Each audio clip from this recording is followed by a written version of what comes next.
Hello, and welcome to another video from the Transnational Institute. My name's Arun Kundnani, and in this series of interviews, we meet people who can lay out a different vision of what global security should look like in an age of pandemics and climate breakdown. In this interview, I speak with Eda Seyhan. Eda has set up a project called COVID State Watch, which tracks the expansion of state powers using COVID as a pretext. It's excellent, much needed work. You can find it on Twitter. We talked about how to make sense of this expansion of state powers, what she calls pandemic powers, and what an alternative might look like.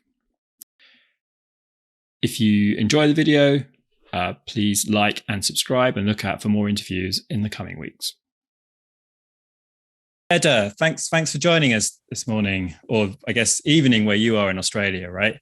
Thanks for inviting me. So can you tell us a bit about the COVID State Watch project that you've been involved in, and what the aims were and what's the work that you've been doing with that? Sure. So COVID State Watch was set up by myself and a friend and former colleague, Arun Kundnani, with the aim of monitoring and analysing the growth of emergency powers and the expansion of police powers during the COVID-19 pandemic. So when the pandemic hit, obviously we saw governments all over the world introducing states of emergency. And we had previously worked on kind of emergency regimes, racial justice and state violence. And so we were kind of particularly attuned to the risk that the pandemic would end up being kind of an excuse for more racist policing and this expansion of emergency power. So that was sort of the aim behind the project. In terms of the work itself, we gathered information from quite a wide network of local groups and police accountability groups that emerged at the start of the pandemic in a number of countries, in India, the UK, Australia, where I'm based, Canada, France, and so on. So we were kind of collating information from all these sources and these local groups, and together with news and social media information, we were sharing that and also trying to kind of identify broader trends and analysis through media interviews and media articles and so on. And I think perhaps what I sort of hoped was one of the outcomes of this work was providing a kind of critical perspective that emerged from a leftist and abolitionist standpoint, sort of in contrast to most of the criticism of policing and kind of repression, which, as we've seen, especially more recently, has been coming from the kind of COVID-19 conspiracist sort of far-right anti-lockdown movement. So it was kind of presenting that sort of analysis. And so that's sort of what we've focused on doing. Well, thank you for the two of you for setting that up, and it's been much needed and incredibly useful, I think. So can you talk about some of the ways in which states have used COVID as a pretext to violate rights, and what do you mean by the kind of idea of pandemic powers that you've written about? Yeah, so I think pandemic powers we're referring to really the powers that states have acquired or exercised during the COVID-19 pandemic. And there's two sort of issues with those. There's two areas where those may violate rights. That's firstly in the ways that governments have acquired those rights, and then those powers, and then secondly, the substance of the powers themselves, right? So in terms of the first area, so governments have largely acquired these powers through imposing states of emergency or passing emergency laws. And on last count, I checked just before, it was 170 countries that had entered into states of emergency for the reason of the COVID-19 pandemic. So that's a massive expansion in kind of emergency regimes all over the world. And the concern here with the process really is as we know, states of emergency have a tendency to last longer than the emergencies themselves. Emergency powers have a tendency to be normalized. And that's something we've seen, of course, in the national security context. So in France very recently, in Egypt, in Turkey, in the US, of course. So that's one of the areas where there's this concern that COVID-19 might sort of be a pretext for the normalization of executive powers. And then there's the powers themselves. And I think this is where we've focused kind of more of the attention. And the powers that we're referring to, there'll be things that people are familiar with, of course, that we've all been subject to: the power to impose quarantine, lockdowns, restrictions on movement, bans on public gatherings, of course, surveillance, border controls, and so on. So those are the things that we're referring to when we're talking about pandemic powers. But there's also, I think, some powers that have been perhaps less visible to ordinary people. And that includes where some states have criminalized the spreading of fake news or disinformation related to COVID-19. Some states have obviously suspended parliament, suspended elections, suspended courts. So there's kind of a host of areas where there's potential for rights violations. And in terms of what we've seen kind of concretely, there's abuses that happen through the violent and excessive enforcement of COVID-19 powers. And then there's abuses that happen through the misuse of those powers to target kind of political opponents or political dissent. And then there's, say, a third category where COVID-19 is used as an excuse to just pursue a completely ulterior kind of government motive, something that they've wanted to do for a long time. So the first one, that kind of violent, excessive enforcement, is something that we've kind of tracked and monitored in countries all over the world. So police violence resulting in deaths in a vast array of countries, in Nigeria, Kenya, all the way up to Belgium, Albania. And we've seen also this kind of excessive enforcement. So rather than mass testing, which is what the WHO recommends, we've seen mass incarceration. The figures are really shocking in some countries. In Chile, it was 160,000 people detained in 5 months. In Nepal, we're looking at over 8,000 people in just a single week of the lockdown. In Sri Lanka, which was broadly reported, over 66,000 people. So we're looking at people being arrested in huge numbers. And of course, we have to remember that police custody and prisons are themselves sites of transmission of the virus. Then we've also seen COVID-19 powers being misused to target political protest or political dissent. And that's been well documented kind of in quote unquote authoritarian countries. But if we look at places like the UK, we saw the vigil for Sarah Everard, who was herself killed by a police officer, being violently dispersed by police who were relying on COVID-19 powers to do that. Similarly, in Northern Ireland, socially distanced and masked Black Lives Matter protesters were fined under COVID-19 rules, though those fines were later withdrawn because even the police recognized that they should never have been granted. And then in Turkey, actually, this an example that I think is quite illustrative. I was involved in a solidarity campaign for mine workers, for miners in the west of Turkey, who were organizing a march to the capital to demand unpaid wages and other rights. And the police stopped them in the middle of the road, claiming that they were violating COVID-19 rules. And one of the workers made the very, interesting point that they work side by side in the mine in an enclosed space. And that is allowed by the government, that's fine. But when they are out in the open air, walking as part of a political protest, that is somehow against public health requirements. Right. So, it's this pattern that we've seen all over the world, and there's countless examples. But I think the overall trend that we've noticed in terms of these violations is this consolidation of power in the hands of the executive, and this turn towards kind of criminalization, surveillance, incarceration, and border controls, really. And on border controls, can you say a little more about how this is impacting on asylum seekers and migrants? Yeah, so we've seen border shutdowns in a number of countries, and obviously that impacts on people trying to reach new places. But I think one of the more kind of more sort of abusive arenas has been physically on borders themselves, where we've seen pushbacks in quite a number of countries. So particularly in kind of Central America, as people are trying to make their way up to the US border, we've seen states along that route use the COVID-19 pandemic and restrictions at the borders to push back migrants. And so we know that these pushbacks are happening anyway. They have been happening anyway. But now states have this added extra excuse, and police have this added extra power to kind of enforce them even more violently. And I think the figure for the US was something like over 100,000 people had been pushed back in these kind of using COVID-19 as an excuse.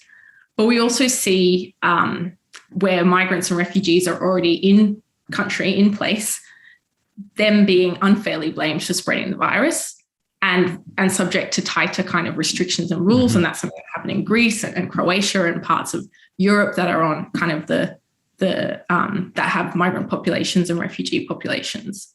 Mm-hmm. And how do you think that the situation has evolved like since the initial few months in 2020, and has the vaccine distribution changed the situation as you see it? Yeah, I think that's quite a difficult. It's quite a difficult kind of picture to paint, because at the start of the pandemic, states were taking really similar actions. We saw states of emergency, we saw lockdowns. There was the first few months of the pandemic, it was remarkably kind of domino effect of all these states doing the same thing. Whereas now we're in a position where, states have taken quite like radically different approaches in the intervening period, and where the virus itself has evolved in different ways. So I think it's harder to kind of paint an overall picture. But one thing that we have seen is obviously the vaccine has meant less of a reliance on lockdowns, on stay-at-home orders. And so we have seen a decrease in policing. And if you look at kind of the height of pandemic enforcement of policing, at least in places like the UK and the US, where we have that research been done, it's certainly in kind of the first few months of the pandemic where we saw most of the cases that we're talking about. But I think it's also important not to consider this as kind of a problem of the past, because in reality, states of emergency have continued and emergency laws are still in place in many countries. And the UK is an example of that. So the Coronavirus Act is coming up for renewal this month in October. And there's been a lot of criticism of the kind of lack of public scrutiny of many aspects of that act, and the limited time kind of afforded to Parliament to properly review that act, and sort of this fear that it will be extended beyond the deadline, beyond the endpoint, which is currently set for March next year. So it's definitely still a live issue, but I guess we have seen a kind of reduction in the more sort of heavy enforcement that characterised the start of the pandemic. And in France, the state of emergency is still in place as well, right? Yes, what's exactly. things looking like there?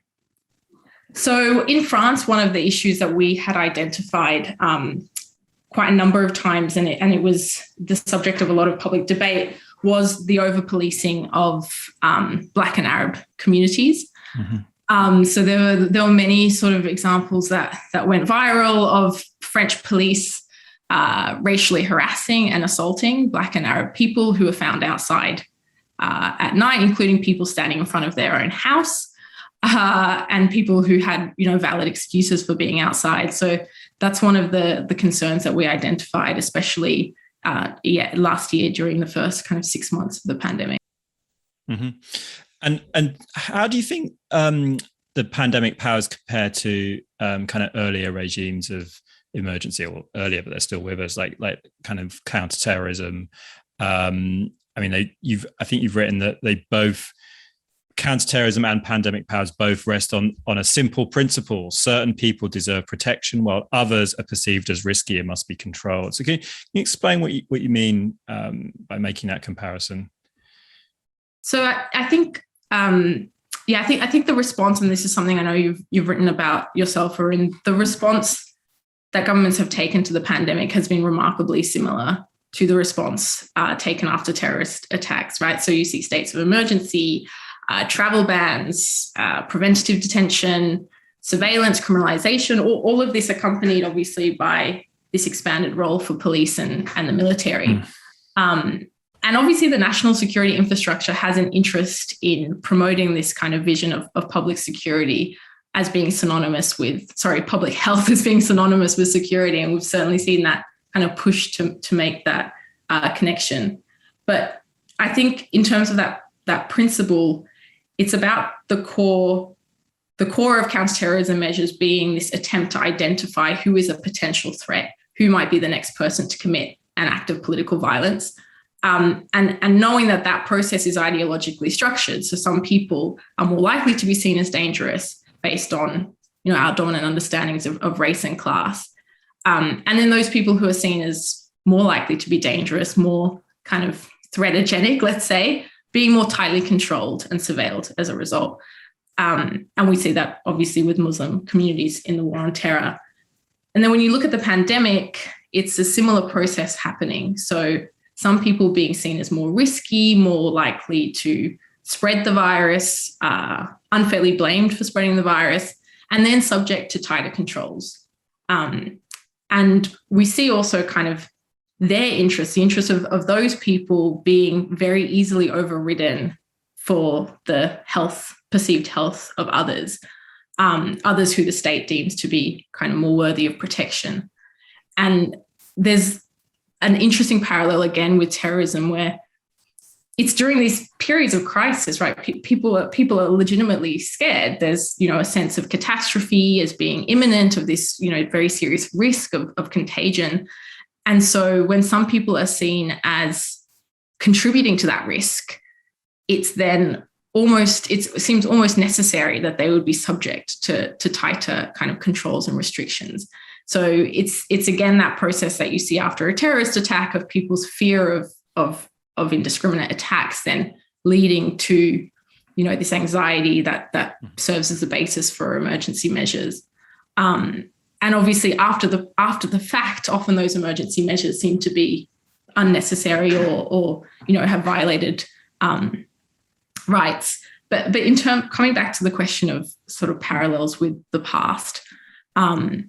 So with the COVID-19 pandemic, we've seen kind of racial minorities, LGBTI people, sex workers, migrants in general being blamed for spreading the virus. And if you think of the HIV epidemic, back in the early 90s, it was Haitian refugees who were unfairly maligned for spreading HIV and who were detained in Guantanamo Bay. So the parallels are even more kind of stark when you think about that. And even Haitian refugees who tested positive for HIV, even if they were eligible for asylum in the US, remained in detention in Guantanamo basically until a federal court decision freed them. So it's kind of these moments of crises that we see these kind of contestations over who is in the political community, who deserves protection, who's worthy of protection of the state, and who is a kind of dangerous other who is subject to coercion. And I think we've seen that similar pattern really happening with the COVID-19 pandemic. So what would be an example of a group of people who are being seen as risky and having their health protection sacrificed for a more a more protected group? One of the key groups is racial minorities, and it varies by country. It's really whoever is kind of at that moment discriminated against is the group that is then over targeted with COVID-19 enforcement. So we've seen kind of racial minorities being disproportionately policed with COVID-19 regulations and subject to different regimes of enforcement entirely. And so we've had that across the board. We had in the UK, it was something like 54%, where people of colour were 54% more likely to be fined for COVID-19 violations than white people. Mm-hmm. Research by one of the police kind of monitoring collectives in the US had the number at 4.5 times, Black people being 4.5 times more likely to be punished for violations of COVID-19 orders than white people. In Eastern Europe, Roma communities were subject to a different regime of quarantine, and the same was true of migrant communities in Greece. And then we've talked about France, where the situation was predominantly affecting Black and Arab communities. And it's not just Europe, of course. In India, Muslims were unfairly blamed for spreading the virus. They were subject to attacks and also disproportionately policed. So there was some research by one of the local monitoring groups in one state in India that found that Muslims, despite being a small percentage of the population, were being given a disproportionate kind of number of COVID-19 fines. So yeah, this kind of process of identifying who is in and who is out of that political community, kind of working in these different ways in across. Mm-hmm. And whose interests do you think are served by these kinds of policies, and what do they kind of tell us about the structures of power in our societies? So I think one thing that it's important to make the connections between this kind of disproportionate policing of racial groups and the sort of the underlying structures of power. And I think what's been kind of revealed in terms of who's kind of served by these policies, it's pretty much elite people and rich people, right? That's when we think about the state's actions during the pandemic. I think there's a tendency to kind of be a bit overly impressed by efforts to sort of provide financial support and willingness seemingly to go into lockdown. But when we really look at it, when push comes to shove, profits and power have trumped public health at every turn. And I think that's even more clear right now as vaccinated residents of wealthy countries have kind of gone back to normal in many ways. But the global inequality of vaccine distribution threatens to destabilize that normality because rich countries are hoarding surplus vaccines and more willing to support the profits of multinational companies who have monopolized the vaccine than the interests of public health. So I think those structures of power operating at the international level are very clear. And then even at the domestic level, we've seen that kind of profit motive hamper public health efforts across the board. There was the examples in the UK, of course, of outsourcing to private companies, even though they performed awfully in past government contracts and continued to provide sort of ineffective services, in particular contact tracing, which cost billions of dollars and almost certainly cost lives as well. And then we also see this kind of willingness to, I guess, emerge from lockdowns to kind of proclaim a freedom day and open up businesses, but not really open up social visits to the home. So that was something that, again, happened in the UK. But I think perhaps one of the most sort of egregious, the most obvious examples of that sort of profit motive being put above public health is the ways that mutual aid efforts have been heavily policed. So we've seen in Chile, soup kitchens set up because the government was providing inadequate support for people who are stuck at home, and those soup kitchens were tear gassed and dispersed by police. We saw in Zimbabwe a popular MP handing out food parcels and being arrested for violating COVID-19 rules. So I think it's quite clear when you look at those examples that the structures of power being served are those that are always served and that are particularly served during emergencies. And that is the kind of privileging of corporate interests of the economy over public health. And do you think, with your work with COVID Slate Watch, have you found it difficult to kind of make these issues visible? And has it been a problem that a lot of these criticisms of rights violations in the pandemic have been at least superficially taken up by conservatives? So it seems like a kind of conservative cause. Yes, that's definitely been an issue. And I think it's something that's emerged more in 2021 this year.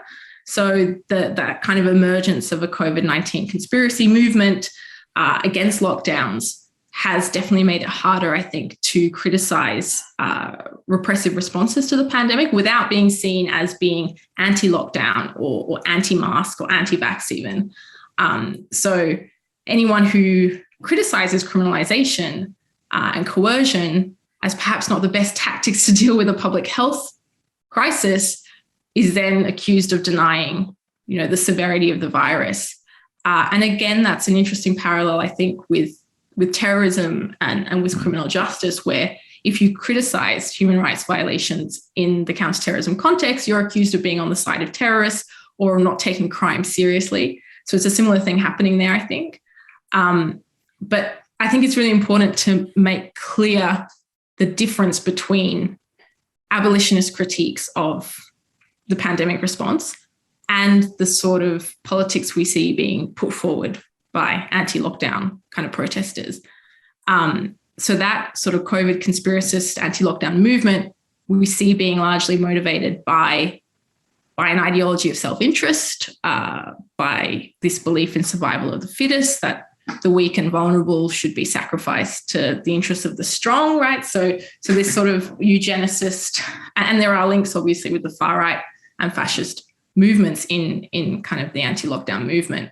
So it's a hyper-individualist movement. So it's a polar opposite really of the kind of ethics of care and community and collectivism that animate a lot of abolitionist critiques, and certainly are where we emerge with our critique of kind of COVID-19 responses. And unlike the anti-lockdown movement that sort of demands that the government do nothing effectively, we're sort of critical of the specifically coercive and carceral nature of the pandemic response, and demand that the government, in fact, do a lot more that go beyond that. So I think there is this danger of a conflation of the two, but really the demands are very different. And I think the politics and the ethics from which it emerges are radically different as well. And kind of related to that, what do you make of the this kind of liberal and sometimes even leftist kind of desire for a stronger state to respond to COVID? Like, I've been struck by how many people, who you think are on the left have been asking for, why can't we just shut down the borders, and why can't we make everyone have a vaccine? Without any understanding of what that would actually look like. Like, what do you make of all that? Yeah, it's something that I've been very critical of as well, and kind of noticing quite a lot. I think partly it is this sort of genuine fear and panic associated with the pandemic. And that's, again, interesting to think about, not to bring it back to counterterrorism too much, but the parallels are really clear there when you think about the post-9/11 context, right? Where you see liberals rationalizing torture and war crimes and internment of Muslims in liberal newspapers. So it's not a completely surprising, I guess, result. But my hope is that it prompts a sort of deeper realization that we should be having. And I hope no one's going to cancel me for saying this, but I think both liberals and parts of the left, not the whole left, but parts of the left lack a historical understanding and critique of the state, and an analytical critique of the state. And I think, and I'm talking specifically about kind of the repressive functions of the state. But I think it's a slightly different thing happening in both. So with liberals, it's important to realize, I think, that liberalism itself has always prioritized security. We've seen some of the most authoritarian kind of state powers, some of the most expansive police powers being granted by liberal or neoliberal politicians. Tony Blair's a good example, of course, with ASBOs and control orders. Macron, more recently, we see the anti-separatism laws, anti-terrorism laws. So there is that. There is a history and practice of liberals sort of supporting these kind of actually quite authoritarian measures. But then there's also, I think, a part of liberal political philosophy that is completely in tune with this. And not to get too philosophical, but thinking about John Stuart Mill, from whom so many of these concepts emerge, right? He himself said security is the most vital of all interests. And liberalism itself is emerging at a time, of course, where alongside empire, it's trying to rationalize authoritarian rule.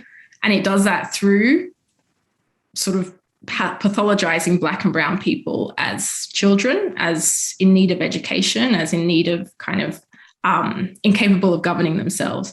So when you think of that sort of history and practice of liberalism, it's not really a surprise that liberals are embracing this idea of the state being the adult in the room, kind of disciplining these, the masses.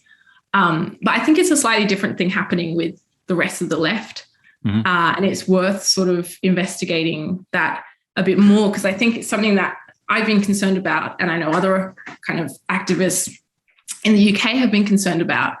And it's this, we've seen like this rise of the left, or the rise of the socialist left in the last few years, and a strong shift on the economy towards a more sort of transformative and radical politics, but comparatively little shift on questions of the state. Mm-hmm. And that was very obvious, I think, with the 2019 Labor Party manifesto under Corbyn, right? So like very interesting, innovative ideas on reshaping the economy, but very little to offer on questions of policing in the state, actually offering more police. Right. So I think that kind of emerges from a different place. And it's this perception that the left, in order to win on the economy, has to sort of not rock the boat on issues of criminalization, incarceration, surveillance, borders, and so on.